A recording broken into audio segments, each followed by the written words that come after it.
The movie Wicked should be doing something like $1 billion in box office revenue, but surprisingly and against the mainstream narrative, Wicked seems to be underperforming, perhaps not even heading towards a break-even point. How much does it need? $700 million. So then why is Cynthia Erivo and Ariana Grande, why are they acting like they're in need of emotional support? We'll explain right now.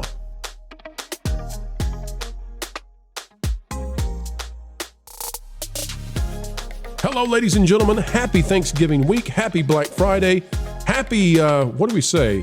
The weekend after everyone becomes comatose from turkey. Happy that.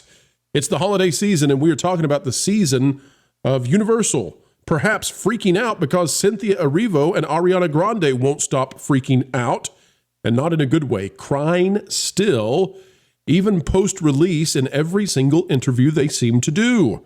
Folks, click the like button, and we're going to tell you why Wicked should be $1 billion, but it's struggling now, and it might be because of the stars leading the movie. All right, well, let's talk about Wicked and how zany they have gone. Here's the article. It is out of Variety by Rebecca Rubin. Inside Wicked's marketing blitz, how Universal courted 400 brands and was spent big to guarantee the musical was everywhere. But folks, that's really not the story.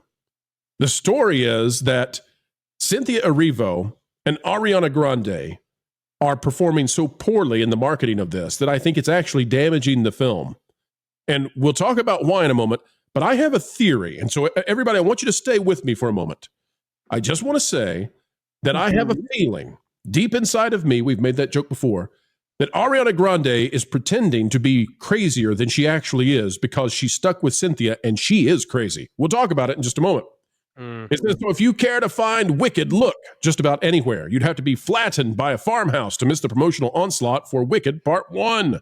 From Starbucks drinks to Emerald City Lego sets, shiz, university sweaters at Target and OPI's Fieros, my Manny nail polish. I have no idea what those words mean strung together. Universal has partnered with more than 400 corporate brands to create scores of products and tie-ins to launch the big screen musical extravaganza. There's just one problem, and that is that the ladies who are leading this movie, they do a phenomenal job in the movie. But when unleashed upon the journalists, the yearnlists, the drive-bys, it is a different story altogether. So I want us now, because the movie's out, I want us to watch and partake in the latest of what they have done. And you all just see if you agree with me that I think Cynthia is doing this. And I think that Ariana Grande is just participating in it to play the game. And the reason I think that is because Ariana Grande never acted this way until now. Let's play it. We'll get your takes. And folks, especially panelists, you're free to disagree, but watch and let's see what happens. Here's the interview. I'm a person, and I feel, and I have feelings, and I can share them. And if you need to cry right now, you cry. Yeah. And someone said to me once that the green was the thing that I would love the most about Alphabet, that I would want to stay green. Actually, being green, yes, I loved playing this character, but every time I took the makeup off, I loved who I was even more. Can I just say, they make NPR sound loud. Can I also say, Pro, I don't think it's possible for this woman to love herself any more than she already does, based on literally everything I've ever heard her say. We'll continue. Self-esteem is not one of the things she needs to work on in the struggle sessions. Here we go. So I've come away feeling really beautiful. You f***ing are. Yeah. Holy shit. I mean, God. You absolutely. know? Yeah. What you've brought to this film and to these characters, you've not just taken care of them, you have transformed them for good. Thank you. Really. Thank you very much. Thank you. This is also my first time ever doing a jungle. You You're have been amazing. the light You're of the amazing. day. You are truly- such a gift. You brought such. Lorena, I gave this movie an 8.5 out of 10. I thought it was really good. They're driving me crazy because, Lorena, I feel like everybody in that room is behaving as if they just cured every type of cancer that ever was known to mankind. And I'm sorry, as much as I love the movie, I just don't think it's on par with the way they're handling it. Lorena, please, if I'm wrong, share with me how I'm wrong. Please, I beg of you. No, I actually gave this movie a 9. And for the record, you all know, I do not like musicals. They try my patience. I only like musicals if somebody's dying in it, which is why I like Phantom of the Opera, why I like Chicago. But for the most part, for normies like me with this, it's just like it's just a movie. It's a very good movie, but it doesn't exist to feed your ego. And Cynthia has a very, very big ego, and everyone and Ariana Grande and everyone else seems to be feeding into that. All the enablement drives me freaking crazy. Granted, there's a lot of actors that, love themselves. I've been around a lot of them. But instead of having the attitude of, this movie was wonderful to work on, the director was amazing, everybody worked really hard, we're so happy, people love the film, Cynthia makes it about her. And the audience, we're not your therapist, and your lack of self-esteem is not our problem. That is your problem. But for some reason, I think it's our problem. Our way to market a movie. I have never seen this attempted before. Perhaps I am just of the wrong generation. Maybe this is an avant-garde, new woke era, and this is going to attract the Barbie crowd. But I want to show you all this, and I think this is why I'm worried about this film. Currently, Wicked has a $194 million, to make it easy for the math people out there, $200 million worldwide box office. Now, Valiant Renegade has estimated that this thing needs $700 million to make a profit. And the reason he's doing that is because we found out that the marketing for this film, the cost for the marketing budget is out of this world insane. You've never seen anything like it. So it needs to make $700 million. Now, normally, I would be optimistic about a musical because I think a musical can run for month after month after month, and they tend to have a very strong hold, especially with a wonderful soundtrack. And I mean, it's Wicked. So I think that this could actually outperform on the hold better than The Greatest Showman. But Cynthia Erivo and Ariana Grande are making me have to rethink that because every single time they go out there and they do what they do, I think about people like Lorne. Lorne, you know why I think of you? Because, Lorne, you're the kind of fella, and I may have you wrong, you may be a musical fanatic.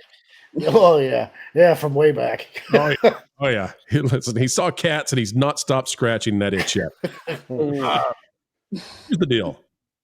Lorne might be persuadable if he were going with a significant other, but the more they do this, the more difficult it becomes to draw in people like Lorne or like me who are on the fence, or Lorena, who's not a musical person.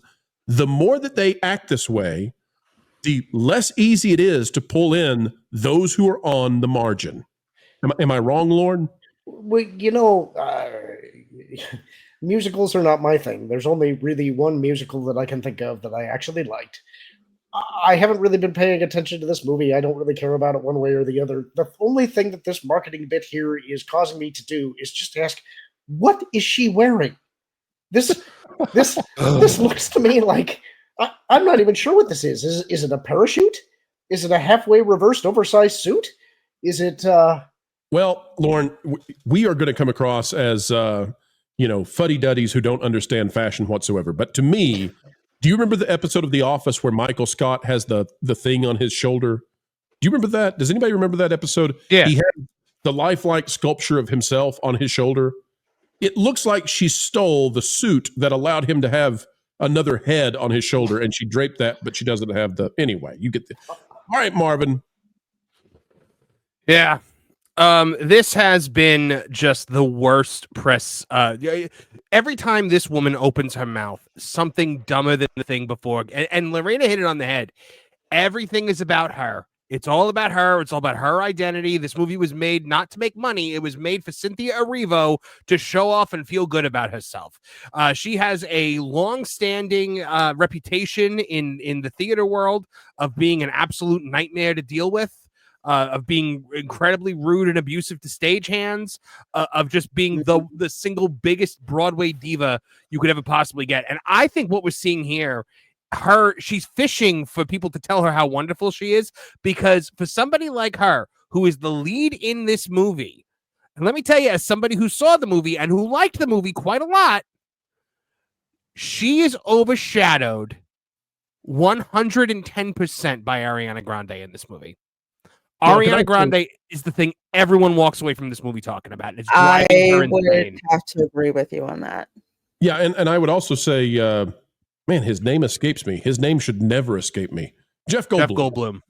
He's also incredible. Although I don't like what they did with the Wizard, he does well with what they've given him. Now, I'll say this. The one thing that I found... Real quick, Marvin, this will be a brief one, and then you take it away. I have to say that, for me, the casting of Cynthia Erivo was always a disaster in the making. And the reason for that is because of all the characters who are supposed to be, college freshmen, she's 38 years old. Yep. So whatever you might think of her singing abilities, whatever you might think about her casting in any other way, she doesn't look like a college freshman. No. She looks like, and it's better in some scenes because I think they went through and digitally removed some effects that give you the indication she's older. But there are particular scenes, especially when she's in the film and she's standing next to a young person, like someone who's 21, 22, 23, who's playing that part. That's when you look and go, wait a minute, why does Elphaba look like the mom? She looks like the mom. And so that's just strange. Go ahead, Marvin. Yeah, I mean, the thing that I found so odd about this is that, you have Cynthia Erivo, who's a Broadway actress, and the Broadway actress tried to sound like a pop star every time she sang, and the pop star, Ariana Grande, sounded like a Broadway singer every time she sang, which I thought that was an interesting little turn of events. But from the poster situation where somebody put shadow over her eyes and she had an absolute meltdown over it, to saying that she is a better Elphaba than Idina Menzel because of her race and her sexuality, to weeping openly about how wonderful and beautiful she feels in the role. It's just a non-stop ego tour by Cynthia Erivo. And look, at the end of the day, I can't hate it because it's made me a lot of money the last couple of months. I can't hate the film because the film is wonderful in many ways. And the film is beautiful. It should be $1 billion. And she's good in it. Yeah, and she's good. But you know what? I can't just give it to her with this thing, because Ariana Grande is guilty of it too. Every time Ariana Grande opens her mouth, it's like, I think the coat hangers in Oz are gay. Like every 2 seconds, everything's a pride parade. Everything is just this, that, and the other thing. Like and for a show that is very flamboyant but has no actual like LGBT content in it, they are trying overtime to make this movie gay. So I've got a question, because, like I said, I'm not familiar with the source material. I don't particularly care about the source material. This movie is not for me. But one of the things that the interviewer said that caught my attention and sort of raised the hackles on my neck was, she said, "You have taken care of this role by transforming it." And usually that is a big red flag for me. Is this faithful to the original book and to the Broadway show? Did she actually transform the role in some way? No. Well, the Broadway show is not faithful to the book at all. The book and the Broadway show have nothing to do with each other. They're two separate things. But when you're talking about the actual play, which I got dragged to go see on Broadway years ago, it's pretty much the same thing. There is nothing transformative that she did. And I got to throw this in here. If Cynthia thinks she's better than Idina Menzel, why is it when that cameo happened and you saw Idina Menzel and Christian Chenoweth start singing, and it was like, Cynthia who? I'm like, yeah, I remember these two women. I remember this. She didn't transform it at all. That was just blowing. Tell me what you think about this, Lorena. I thought that when Idina Menzel and Kirsten. Is it Kirsten, not Kristen Chenoweth? I think it's. I don't know. I always thought it was Kristen Chenoweth, but I thought it was Kristen. Okay, Chenoweth. I got the last name right. Yeah, artist name. I got that one. I thought when they came on for their cameo, I thought that it was like if you had been watching a very good college football team, and everybody now knows I'm outed as I'm using a college football analogy for Wicked. They're like, oh my God, it's a dude-splaining. Okay, but just hang with me, folks. When it was like you had been watching a college football team, and then when Idina Menzel and Chenoweth come out and they open their mouths and start singing, it's like, oh, there's the NFL. Like, yes. Yes. And all of the world that you had been inhabiting, that you were like, oh, this is really good. This is fantastic. Then you heard them and you went, and that is a whole level of different good. That is, we are in a different league of fantastic. I now know why this was popular. It reminds me of watching WWE when The Rock shows up. Because all of a sudden you realize that all the guys that you watch don't hold the candle to him in terms of showmanship and charisma. I was at the point where I literally turned to my wife and I said, why didn't they just digitally de-age Idina Menzel and let her be? Because she wanted to do it. Idina Menzel was very open about the fact that she desperately wanted to be Elphaba in this movie, but they told her she was too old. It's like, yeah, I get that part. But I know for me, as someone who saw the musical, and full disclosure, I fell asleep like the first act of the movie, and I woke up in time to hear, Defying Gravity and see the rest of it. When they showed up, the first thing I thought was, one, the experts are here on stage, and I'm just like, this reminds me of it. I granted, I don't like musicals at all, and like I said, I got dragged to this one, but I know talent when I see it. And you could just feel the whole film get elevated for that particular cameo. It was brilliant how they did it. Idina is a superstar, 100%. And I think Ariana Grande is a superstar too, I think. Because here's the thing why I think she's so effective in this, is she found a way to kind of take this character and play it halfway between Kristen Chenoweth and herself. Because as we know, Ariana Grande is actually a fantastic impressionist. Yes, absolutely. And she's shown that on SNL before. Absolutely. SNL on late night. I mean, she's a fantastic musical impressionist. Like one of the best I have personally ever seen. So I kind of feel like we're focusing on the wrong thing here, though. We're focusing on the marketing and how they're acting in public while trying to promote this movie. But you guys have all given the movie high marks. At least I think you have. Right. Pro and Martin, you said it's great. Lorena, you liked it too? Great. I've liked it too, yeah. Okay, so, I mean, that seems to me to be the real story here, is that even though they're going off the rails on their marketing and promotion, this is a rare case where you've actually got a good movie out in theaters that people like. Well, and what's impressive about that, Lorena, is that you, like me, are not inclined to like musicals. So if you're giving it a high score, that's high praise. That's something that actually we should probably be focusing on. Well, yeah, I gave it a lot of high praise on technical merit, between the costuming, between the choreography, because I used to be a dancer, so I love choreography, the cinematography, how the directing was done, how the special effects were done, how the CGI was done. So on technical merit, it's beautiful. I couldn't find any flaw with it. From that perspective. So even though they made this film, literally, they made this film for all the theater kids and the folks who just loved Wicked and had to, shut their trap when they wanted to sing while watching this movie. If you're just a movie aficionado, you'll just look at it like, yeah, this actually looks pretty good. This story is actually pretty good. I knew how all in Universal was on this when I went to Universal Studios and I saw that they had closed not one but two gift shops and put them together and turned them into a permanent Wicked gift shop location. I see what I see with Lorena. She's already got merch. Yep, I got merch. That much. I had to. Did you get that from the store at Universal? Yes, I did. Yeah. So let me give some gentle pushback to Lauren for a minute. Lauren, I guess what I'm trying to aim at here, and maybe stumble into it a bit, is the idea that this is a really, really good movie. And in fact, well, hang on, I'll come to that point in just a moment. It's a really, really good movie. I think it's an easy $1 billion movie if you market it well. But they're making it hard to hit the billion, and it's driving me nuts. And it's driving me nuts for these cinema owners who need this to win. And not just win a little, but win big. Now, here's the point that I held up on just a second.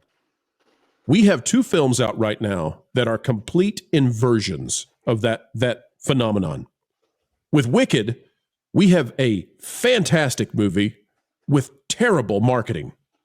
With Moana 2, we have a terrible movie with fantastic marketing. And we're going to find out which one of those is better than the other.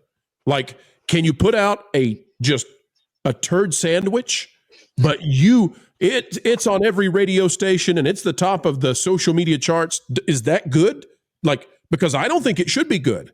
But is it? I don't know. We're going to find out because these are absolute opposites from one another. Lorena, you've seen both. Am I wrong in that assessment? No, you were not. You were not wrong. Moana 2 was an absolute turd. It really is. This movie, it is awful. We didn't learn anything whatsoever new about Moana. Lazy writing, and I kept looking at my watch for that film. Like, is this over yet? Because this is freaking torture, and I cannot stand it. And I loved the original Moana film. Loved it. Loved the songs. Loved the story. It's all of that. It's a perfect 10. I loved it. And it pissed me off what they did in Moana 2 that basically destroy what happened in a way. With Wicked, again, on technical merit, looks good, sounds good, the story is good, the choreography is great. Director did a fabulous job. Even though I don't like musicals, it's good. The marketing blitz, I'm getting a little tired of hearing the Wicked soundtrack when I go to Target, but can't knock the fact that Wicked merchandise sold like crazy. There was nothing left whatsoever for that. So I'm going to posit something here, and I agree with you, Pro, that they're probably mucking up the marketing thing, and that's going to affect the total take. But the reason that I suggest we focus on the fact that this is apparently a good movie is that we are getting so few of those. I think that you're right that Moana is probably going to do just fine, at least in the opening, because obviously it's got that name behind it and people want to see it. But I think that most movies that end up having legs are the ones that have the positive word of mouth. And if this thing has positive word of mouth, even if they pull it from the theaters early, it'll draw that attention in streaming when it hits there. It could be something like you saw with Encanto, because that was the draw there, was the music. So I think, granted, if they've screwed up the marketing, that's bad. But if they produced a good movie, if it's got a good story, if it's got good production, if it's got good costumes, if it's got all of that stuff, that's something to be celebrated because we want to see good movies, and we're getting darn few of them. And I'm here to join you in celebrating Wicked. It is a wonderful film. And again, folks, 8.5 out of 10 here on this channel. Lorraine gave it a 9 out of 10. And we just hope that Cynthia will help Universal and cinema owners get the win. As ever, folks, we endeavor to have a good time here on the Pro Channel. And I have to say that spending time with you, talking about things that truly matter, like the stories that shape our lives and our culture, well, it is the ride of a lifetime to steal from Bob Iger. And that's the only thing we'll steal from Bob because he has great security around his yacht. Folks, as we get ready to say goodbye, consider clicking the like button, share, subscribe, click it, and stick it to the algorithms. It is the notification bell. Drop a comment right on down below. Let us know your thoughts. We would love to hear from you. And folks, worry not, for more content is still on the way. 3 or 4 times a day. Let's do 4. I think that's better. And you know what? Don't forget that the Pro Show is live Tuesdays and Thursdays at noon Eastern. You can also join us for our Friends on That Park Place, our partner program. We have a good time there too. Folks, until the next time we get the opportunity to have a good time with you, keep learning, keep growing, and as ever, keep having fun.